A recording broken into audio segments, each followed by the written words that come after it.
All, welcome back to my YouTube channel. So, okay, in this video, I will explain about indicators, okay, of success for bilingual programs. As you know, especially in our city, there are many bilingual schools, yeah, especially in Medan. So, how to make or how to build a bilingual school? Basically, there are five criterions, okay, how to make a bilingual school. The first one is about school indicators, okay, and the second one is students outcomes, and the third one is at the school level, okay, or the leadership. The fourth one is at the school level, okay, a supper. And the fifth one is about at the classroom level, programmatics and instructional practices. Okay, the first one I'm going to explain is about school indicators. Okay, if you try to make or maybe to make the criteria, okay, for one school as a bilingual schools, okay, the first one from the school indicators, okay, namely retention rate. Okay, retention rate, we know that retention rate is the most important for a school, especially for a bilingual school. So a school must be able to decide the retention rate. So that is why this school indicators, or as a one of school indicators, okay, the schools can adopt all the curriculum and etc. And the second one, or dropout rates. Okay, when the students, okay, get into the schools and then they have the alumni or maybe dropout rate. So it will be measured from the quality of the dropout rate. So how many numbers, how many numbers of the students, okay, for retention rates, and the second one for dropout rate. So this dropout rate is the measurement for the quality of the school indicators. Okay, the next one is enrollment in give and talent advanced placement programs. Okay, before the students or the candidate of the students enter to the school as a bilingual school, okay, so the students must be tested, okay, by the committee before they enter to the schools as a new students. Okay, so these programs actually is a good action for a bilingual school, so they can measure itself, okay, or they can measure themselves as a bilingual school. So testament or maybe assessments or maybe placement test is one of the requirements for schools, especially for bilingual schools, okay, to know more about their candidates, okay, their candidates before join that schools. Okay, and the next one is about enrollment in special education or remedial programs. Okay, this is about the enrollment system, how to enroll. Actually, many bilingual schools have different types or different system, okay, how to recruit, okay, how to open the enrollment. So this is the special ones in the bilingual schools, okay. They have the regular programs and then they have a remedial program. So this program can help the students, okay, to achieve the target the school has made before as a program or as a target. Okay, and the next one is about test exemption rates. Okay, this is about the test. So how to classify the students, okay, how to classify the school indicators, okay, is by doing the test examinations or test exemption rates. So they must be able to design all the tasks and it will be presented to the students. Okay, and the next one is about program existing standard. Okay, all the bilingual schools, okay, have the standard how to open the enrollment, how to graduates, okay, how to make the standard. It depends on the school system. So different school have different system. Okay, the next one is about oral language program. Okay, for bilingual schools, generally as we can see from the proficiency, generally all the students and the teachers will be able to speak English well, even though they can conduct bilingual program. But actually, English is one of the most important language except into Indonesians, if you are in Indonesians. Okay, so all the subjects will be presented, okay, will be delivered by using English. Okay, and the second one is about students outcomes. Okay, all the schools, okay, expect that the school or the students' outcomes will be better year per year. Okay, the first one is the reading and writing proficiency. For a bilingual schools, okay, it's very different than the regular schools. Okay, if we are going to compare between the national curriculum and the bilingual curriculum, okay, for Indonesian level, or for example, they only have maybe 3 or maybe for primary at least 2 hours, okay, 2 hours per week. But for bilingual system, they have difference, okay, following the national curriculum, and then they have their own curriculum, for example, like reading, writing, speaking, and etc. So reading and writing is the one of the requirements for schools, okay, to measure their students, are they better or not after joining the class. Okay, and the next one is about content area mastery in English. So all the aspects, okay, all the surroundings in the bilingual schools, okay, they must be able to use English. So English is the communications tools in the bilingual schools. And the next one is content area mastery in native languages. Okay, bilingual schools, hopefully that they have the native speaker or native English teacher. Because of what? Because at least they can teach English for speaking subjects. Okay, the teacher must be a native speaker. So from the native speaker, they can design, they can understand some about how to speak English well. But for the next one, vision and goals. Okay, bilingual schools have the visions and the goals, so it will be different than the national schools or maybe the regular schools.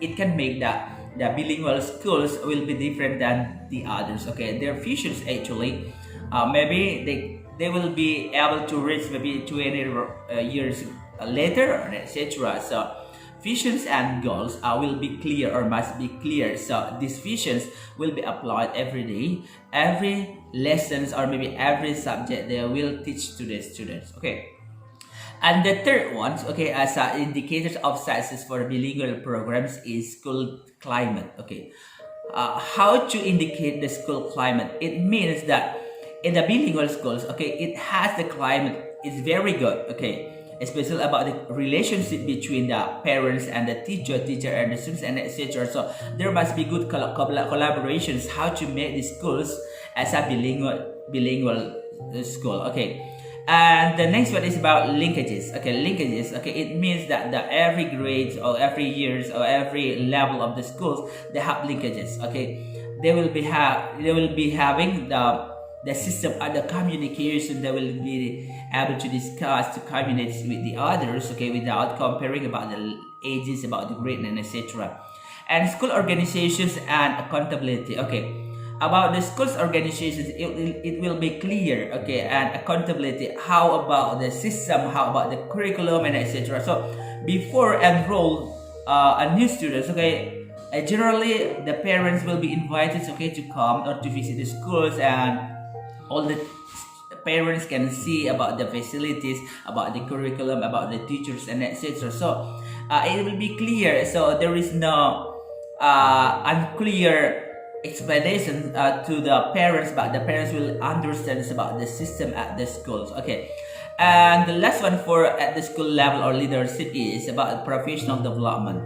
As we know that all the teachers in the bilingual schools must be able to have professional development. So this professional development will be applied to the students at the bilingual schools. Okay, this is one of the targets the students made, how to build, how to make a bilingual school. And the next one is about the fourth one as an indicator of success for bilingual programs is parents' involvement. Okay, this is the most difference between bilingual school and regular school. In the bilingual schools, okay, parents' involvement is very good. Okay, the teachers, okay, the schools or the foundations must be able to build the communications by inviting them maybe for every month or maybe by 3 months, 3 months once, and etc. And the next one is teacher accountability and students assessment. Okay, how to how to understand a teacher is a good teacher and a student is a good student is by following the progress. It can be measured from the assessments. Okay, also bilingual school will be able to decide the assessments, so it will be appropriate for teachers, okay, and then the student. Okay, and the next one for at the school's leaders level for supper. This is about staff selections and recognitions. Okay, how to be a teacher in a bilingual schools. It can be done, okay, by joining the staff selection. So the most important is for bilingual schools. Okay, the candidates must be able to speak English well, because English is a communication at the bilingual schools. Okay, and the next one is about community involvement. Okay, in the bilingual schools there will be a community development and community involvement between or among the teachers, among the students, and etc. So this community will be better by having the system of community involvement. Okay, the next one is appropriate program models. Okay, all the bilingual schools have the appropriate program models. They have different models of the system, okay, of learning model and etc. So that is why in the bilingual schools the school fee is more expensive than the regular schools. Okay, and the next one is about positive classroom climate. So there is no bullying and etc. But in the bilingual schools, okay, positive classroom climate must be built, must be created, because all the students, all the teachers must feel comfortable at the schools, especially in the classroom. How comes?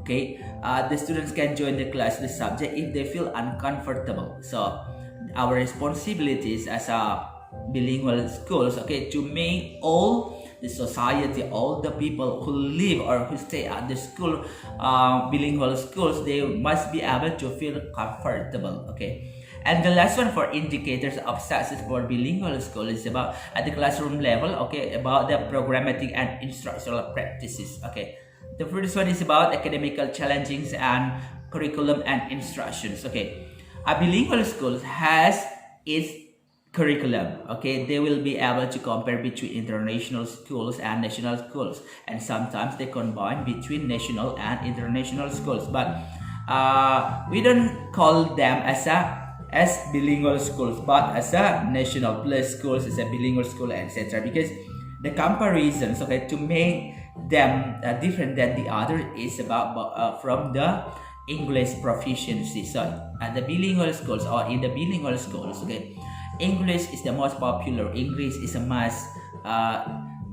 Teachers and the students use as a communication system every day at the schools. Okay, and the next one is about higher teacher expectations. So at the bilingual school, okay, high teacher expectations, it means that the schools ask for the teachers to be able to have the high teacher expectations. Okay, how about the expectation from the intake about the graduate students? Okay, they expect that all the graduates, okay, all will be better year per year, because this is the responsibility. So they will be different than the others are graduating or they graduated from a regular school. Okay, and the last one is about program articulations. Okay, at the bilingual school they have many programs. Okay, it's very different than from the regular school. So they have maybe monthly program, yearly program, semester program, and etc. So it can help the teachers, they help the students, help the parents, okay, to be comfortable because of what? Because that program. So maybe they have many programs for teachers, for students, for parents, and etc. So sometimes in the bilingual schools they have for parents gatherings. So it can help to all the society, all the people at the schools, especially by inviting the parents, okay, to be able to be proud of the schools as a bilingual schools. Okay, as we know that if you want to, or maybe if your children want to join bilingual schools, the first one is about by creating, by building their capacity, especially in English. So it's very important for you to enroll your children, okay, but they have English mastery. So I recommend you, if you have a dream to be able to study at the bilingual programs or the bilingual schools, the first one is by training their English. Okay, I think that's all for this video. See you for another videos. Thank you.